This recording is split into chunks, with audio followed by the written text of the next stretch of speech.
Om Shanti, everyone. Welcome to your next normal. I'm your host, Sister Jenna. I hope you're doing really super, super well, and that's the reason why we show up every day here with you and for you. We're in charge of the way that we want to feel. We're in charge of that. We're in charge of our own transformation of our lives. And we have to stop handing over the burden to others to change us or to make us who we want them to make us into. It's our decision. But life has a way of turning, you know. Sometimes you could just be walking down the street and all of a sudden, pop, an awakening happens. You could be on your motorcycle, you could be traveling in the country, but something is calling you. You could meet someone in a store and you see there's something a little bit special about them, and you ask them, who are you, what do you do that makes you stand out and makes you so special? Well, today in the studio we have a very special friend of mine from Denmark, Sonja Ohlsson, who is actually our lead in the Brahma Kumaris for the BK environmental work.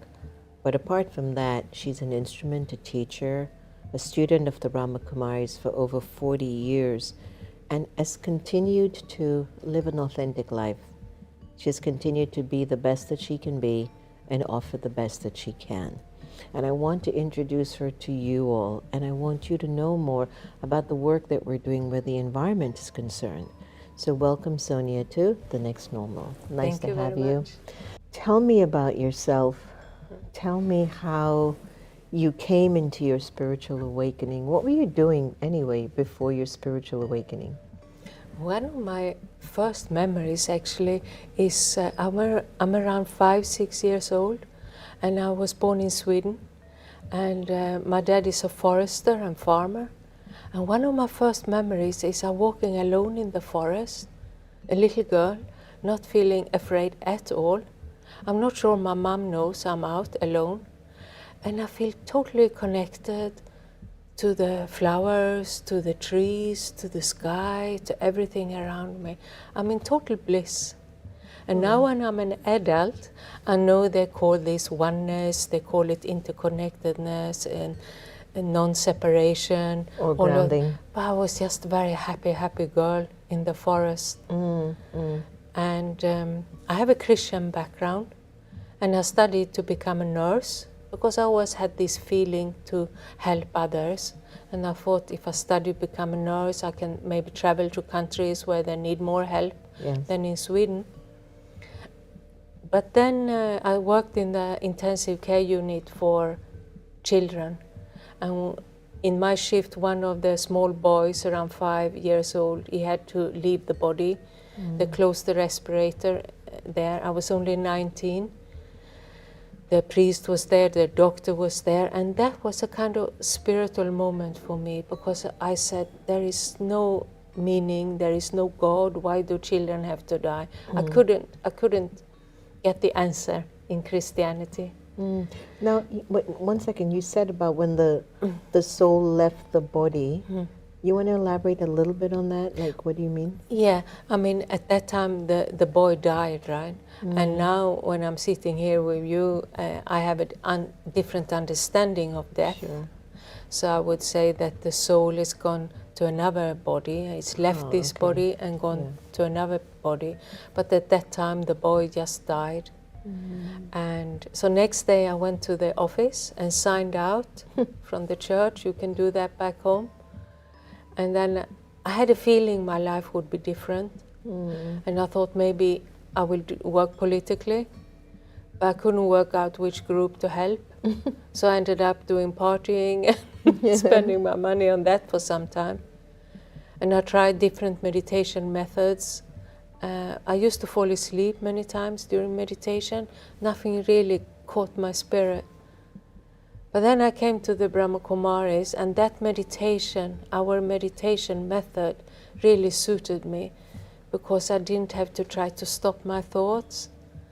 I could just continue to think and reflect. And even though we bring up God, I had some kind of inner experience that there must be a God after all. So I settled with that. And then they say, before you help the world, you have to help yourself. And I thought, wow, that's a bit boring. And it turns out it's very difficult to help yourself. So I understand that's the way it has to be. Yeah, I mean, the both of us are on this very unique path, and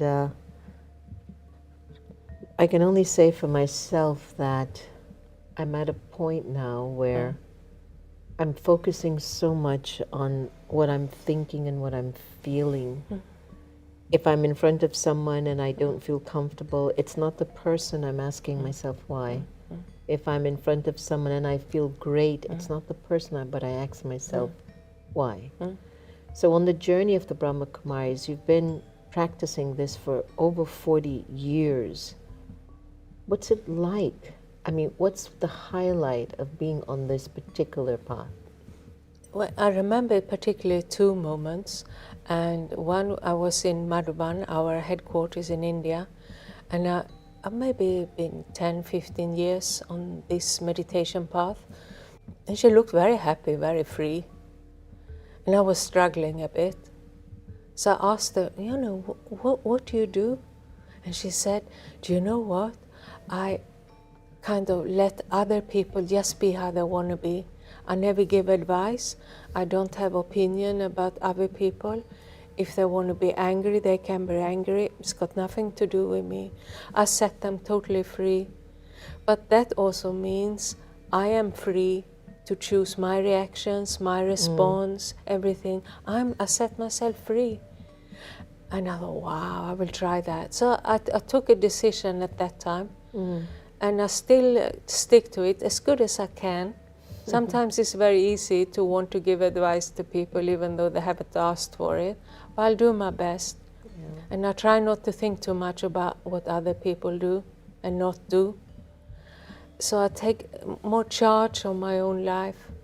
And she also said that whenever she kind of done a mistake or said something wrong, did something wrong, something at the wrong time, a bit too harsh, whatever, she became very sweet and loving to herself. That's a good one. She used to treat herself with a lot of kindness. So I thought I'll do the same. So I have a favorite meditation spot at home. So whenever I did a little bit too much of something or a mistake, said something not so nice, I used to go to that spot and say, sweet Sonja, to myself until the bad feeling is gone. Beautiful. To treat yourself like you would treat a child who has fallen over or something, tripped over. You take them in your lap and you pat them on the back until they feel good again. Beautiful. You know, one of the misconceptions about a path of spirituality, especially one like ours, the world might say it has a lot of discipline, but for me, I say it's reminding me of my principles. I think there's such a big difference. Even though my waking up is different, my sleeping is different, my eating is different, I'm only remembering my principles at a soul level. But one of the misconceptions that I've noticed is that people feel spirituality, you're supposed to be really austere, kind of serious. You kind of have to walk around as if you are the only authority that has these answers. And I'm telling you not, like, I've seen how people bow to that so easily and miss someone like a Sister Gita, my mom, who was so easygoing and yet so deeply spiritual. And with you, because you've been with me now for a few days, you are definitely God's instrument. You're definitely living a life of purpose, and you're working on yourself, and you're doing service for humanity. But you're not walking around with the authority. We were at Unity Church the other day as we did a book signing for the Sister Gita Effect. You conducted a meditation in an audience of a different minority than you. And people, half of the people in that room were floored by the meditation. You didn't care who was in front of you. The point that I'm getting to is, what are your thoughts when you see people in spirituality walking around like the authorities of truth, and you can sense the fragrance of the ego in that just doesn't feel right. How do you handle that? My first thought would be I have to come close to this person, because any kind of egoistic surface is only a mirror of a very low self-confidence. So, and they will not take advice, they will not listen. That's a kind of part of the syndrome, so to say. And so I would try to make friends with that person, little by little. Listen a lot. A lot of healing is happening by listening. You have to build trust. Sometimes it takes years. And also I've been working as a nurse in the doctor's clinic for many years. And sometimes with some patients it takes years to build trust. But then when that trust is created, beautiful, you can have a conversation about what's going on. Yeah. And I'm not better myself in any way. I also try to be very serene. You used another word, but there is a brother, there is a BK back in Denmark. He's very slow, very serene, very like an authority in his yoga and meditation. And I always try to be like him for 15 years. And then someone said to me, you know, it wouldn't fit you very well. It suits you very well to be a jumping yogi. And I thought, okay, I'll take that to heart. Yeah. I'm not going to walk slow. It will never work for me. I will run around, but I will be happy. And my meditation is no less because of that. Absolutely. It reminded me one time my mother and I were at Best Buy and we were getting some supplies for the meditation museum. I don't know what happened. She just walked on the street and she said, I don't want to walk like a deity anymore. I want to dance. Yeah. And she sure did. Yeah. And once we got into the Best Buy and she was watching Michael Jackson on the screen, she had a whole bunch of people around her just dancing, having a ball. Yeah. I say that because I think a lot of people still have this influence of the religiosity, the worshipping energy where they will give up their soul to someone they don't even know. And there might be somebody in their lives that are just there for them to support them and to help them. And they will mistreat that person and treat somebody they don't know as if they were a god. And I just feel nowadays we need to move away from these misconceptions and really begin to turn deep inside of the essence of the soul and listen. What does your heart say you are? And so if I were to even ask you, what does your heart say you are, Sonja Ohlsson?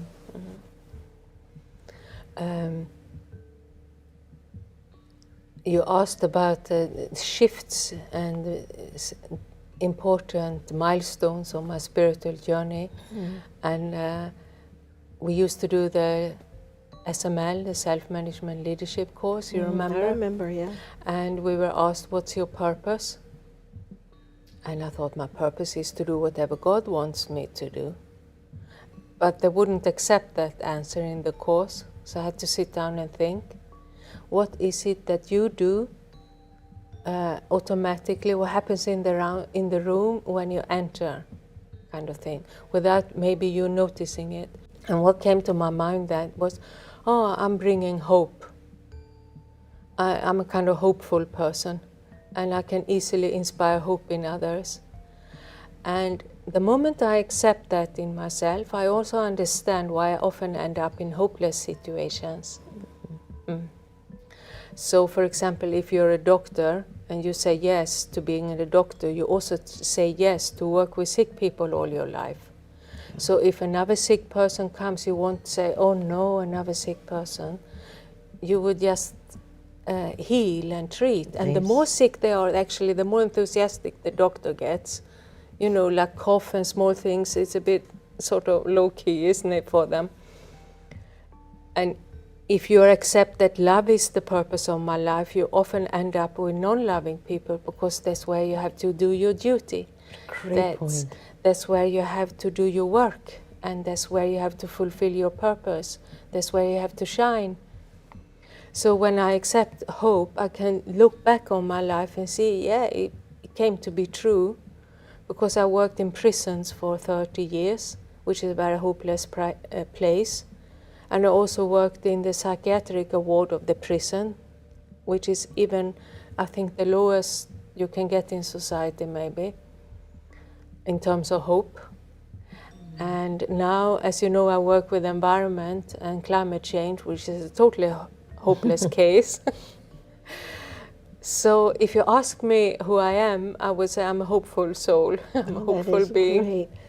You have no idea what you've done for me today.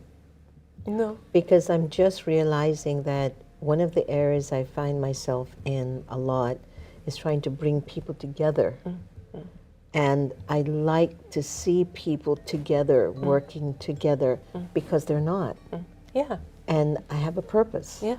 I have a purpose in doing that. And that's a new aha for me. Yeah. And you're also good in communication, so you will end up in areas where communication is not working. Right, right. So you have to bring communication. That's fantastic. Well, thank you for that. So talking about the environment, which seems hopeless, I hope not. I do believe the world will exist forever. However, I do believe she will purge and she will be angry and she will feel disheartened and maybe she won't give us as much as she's giving us now. So here you are going to summits, conferences, participating in the COP and all these things for many, many years. Is there really hope in us finding a way to save our Mother Earth and make her sustained in a way that generations behind me can enjoy her like I have?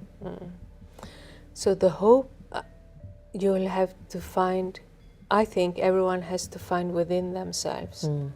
You will not find hope out there because that's a very, very stressful place to be. Because statistics are going the wrong way, the funds are going the wrong way, a number of species are just dying, the grass is dying, the ocean is dying, everything is just hopeless out there. But you have to go within and find hope. And you have to work it out where it is.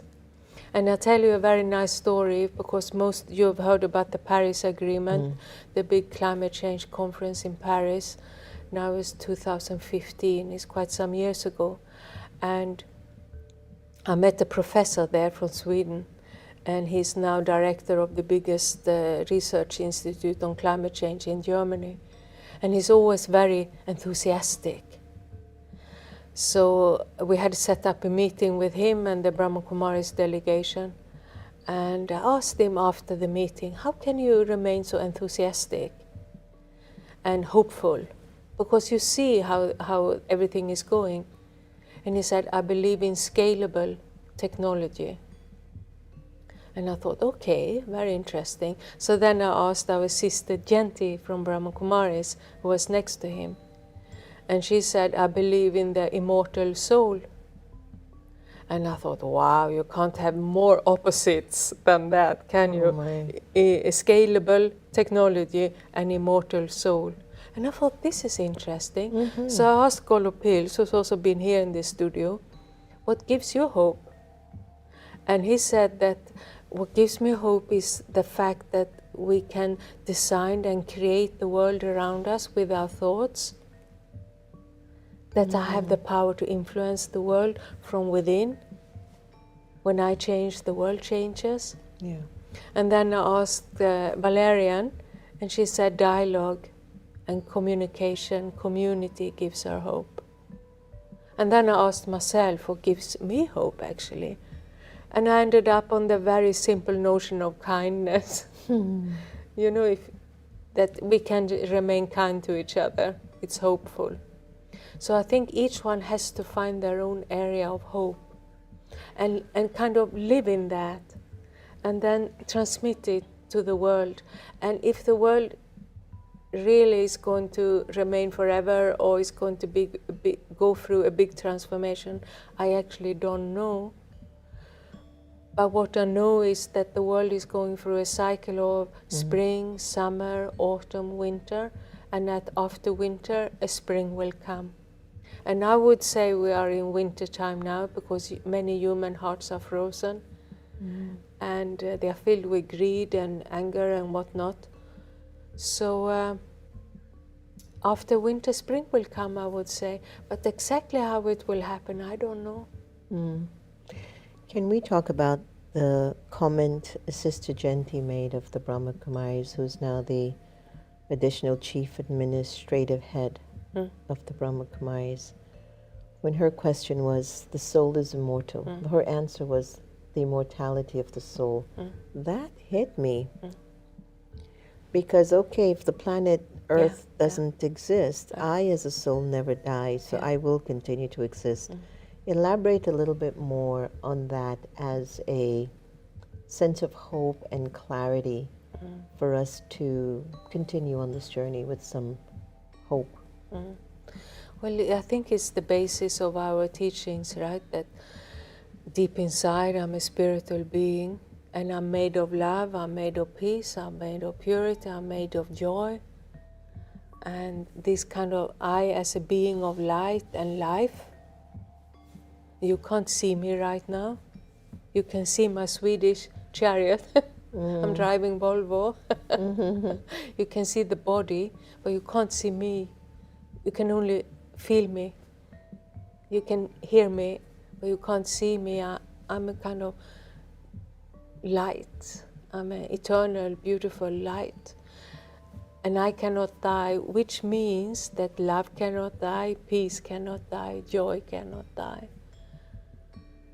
And you talked about your mother. You know that even though people die or they leave the body, as we would say, the love doesn't die. The love and the joy doesn't die. Yeah. You might feel grief for a while, but the love will live forever. And if you look in terms of climate change, most scientists know that nature will always survive. We are more destroying our own habitat. So the most endangered species at the moment is the human beings. Yeah, very true. So we are destroying the food we eat. We fill ourselves with plastic and chemicals. Yeah. I was at this environment conference in Dallas, and they said most human beings have a kind of teaspoon of plastic in their brains nowadays. Yeah, I've heard about that too. So no wonder we can't think straight. No. It's getting a lot of blockage. Yeah. And we pollute the water we drink. Yeah. And we are creating problems for ourselves, actually. All because of greed too. Yeah. So much greed. So tell us about some of the initiatives that the Brahma Kumaris Environment Initiative team that you're leading. Yeah. Tell us about So we some of them. started our initiative back in 2009 because one of the big climate change conferences came to Copenhagen. That's why we started it there. And it was decided it was going to be twofold purpose. One is to advocate for a change of mindset, for a sustainable lifestyle, for peace, for vegan or vegetarian food. And the other purpose would be to green our own institution. And that's a big job. You can imagine so many thousands and thousands of centers, huge organization. And to green it, to make the center more sustainable is a big job. It's a kind of awareness. So we are helping the centers by forming groups, teams, to look into sustainable practices and programs in the centers worldwide. Wonderful, wonderful. And then we participate in the conferences. Now, do you do initiatives like planting of trees or cleaning up the waters, like some organizations? Yeah, and we are very good on that in India. And actually our organization has planted trees now in 30 years, but no documentation. So I think it's around millions and millions and millions of trees that planted. Yeah. And actually we have 3 wings that plants tree: a rural wing, scientist wing, and education wing. They all have tree plantation programs. Beautiful. So that's going on in a massive scale.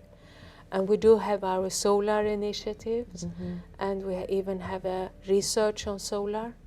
And Brahma Kumaris are big on solar in India. We had the large-scale kitchen solar, and we cooked meals for 30,000 back in '96. That was huge. The first large-scale kitchen on solar, so long ago. we were pioneers in all of that. Yeah. And what's interesting is how we've never really commercialized it or publicized it, and maybe we're not supposed to, because we're so on the ground, you know, getting things done and also taking care of our spirit. You know, as we move into the close of our time together, share with me maybe ways that people could get involved with the BK initiatives of the environment. Is there anything that folks could do if they want to help with participating with environmental initiatives? Yeah, I think you can contact your local Brahma Kumaris center and say you want to help in the environment team. Nowadays, the US have a strong team of 15 people across the country, and centers often need help with this because, as you know, to run a meditation center is a full-time job and even more, eh?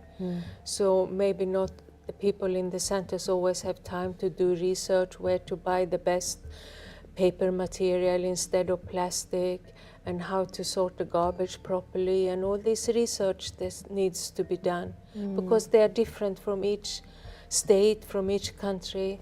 So they can do help in researching where to buy the best material, how to buy less chemicals, maybe how to do some of the cleaning things at home. Yeah. One of our initiatives that I love a lot is the yogic farming. Yeah. Could you talk about that? Yeah, I was going to come to that. It started, you know, in India, and it's a big farming country, right? Yeah.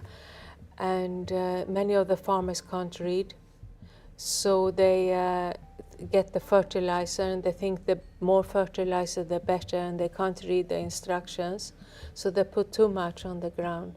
Destroys the soil, so all the insects come. Then they get the pesticides, and they can't read the instructions either. So they overdose of both fertilizer and pesticide, and they kill the soil completely. It's like completely dead. Not even weed grows. And it was such a land outside a meditation center in South India. And one of our brothers, he used to sit there, he was a farmer, and send good vibrations to the land. Every morning he came to morning meditation. And suddenly he saw the grass starting to grow. So they put this into practice, and they did a research together with the university in Gujarat. And so they had one field with traditional farming with pesticide and fertilizer, one ecological farming, and one ecological farming with meditation. And the meditation is you put the bag of seeds in the meditation room for a week before they put it on the ground. And then they invite the center sisters to go on the field and sit on the field and meditate once a week. That's the minimum. And they did this research project for 3 years, and it turned out that the protein and vitamin content in the vegetables is higher if you add meditation. The percentage of sprouting of the seeds is higher. So it's kind of more nutritious food. It's amazing, huh? It's amazing, yeah. You know, I'll tell you this, that in our journey of spirituality, everything is really a thought and an intention. Yes. And I think what I'd like you to close us off with is, what's your message for our humanity that can make us live better? Oh, I'm not sure I do messages, really. But our message for humanity would be, when I change, the world changes. Yeah. So be very loving and kind to yourself when you change. Not allow any negative self-talk whatsoever. Yeah, very true. It's excellent. Thank you for joining us. Thank you for good questions. So we had an opportunity to really spend a good chunk of time to learn about the heart of Sonja and her work with the environment. And again, you know, many of us come into meditation and we have different interpretations of what meditation means. I'll tell you this, to give you the strength to change yourself. something's not right inside, you have to turn inward. You have to look at yourself, and as Sonja said, be kind. Speak kindly, speak sweetly, even if you've messed up. At the end of the day, you should be able to just have some element of love and kindness for you, because tomorrow you just might do better. All right, we'll pause a little bit here for the Sister Gita effect, and we'll be right back.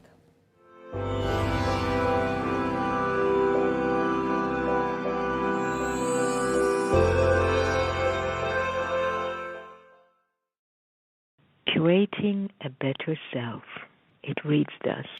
Let's do more house cleaning. Imagine how much better you would feel if you replaced bad habits with a deeper spiritual connection. Do you slow down enough to give others the time they deserve from you? Or does your mind and your body rush off to do other things? When we rush through our relationships with others, we miss the opportunity to connect with them and show them the respect they deserve. Authentic living, number 2, not listening. Do you really listen when others speak to you? Do you listen to yourself? Are you attentive to them when others speak to you? Are you attentive, or do your thoughts wander off while they are talking?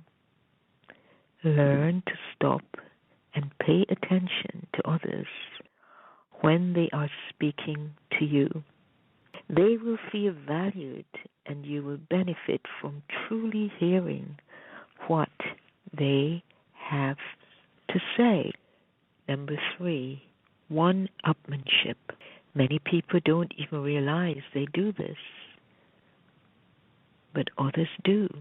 When someone tells you about an accomplishment or an achievement, good or bad, do you find yourself telling them about a bigger event from your own life?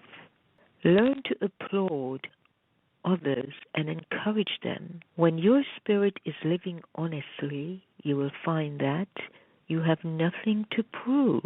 Everything you need to achieve fulfillment is within you. When you can do that, you will have developed control over your ego, and the need to brag or steal the spotlight evaporate. I like it.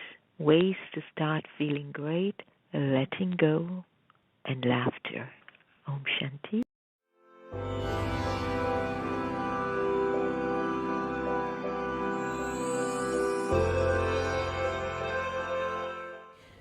Always love the Sister Gita effect. What an angel she is. Don't forget to get her book. Anyway, everybody, thank you all so much for joining us on The Next Normal. Wishing you very, very, very well. Please take care of your mind. Take care of the people you live with. Take care of your neighbor. Om Shanti.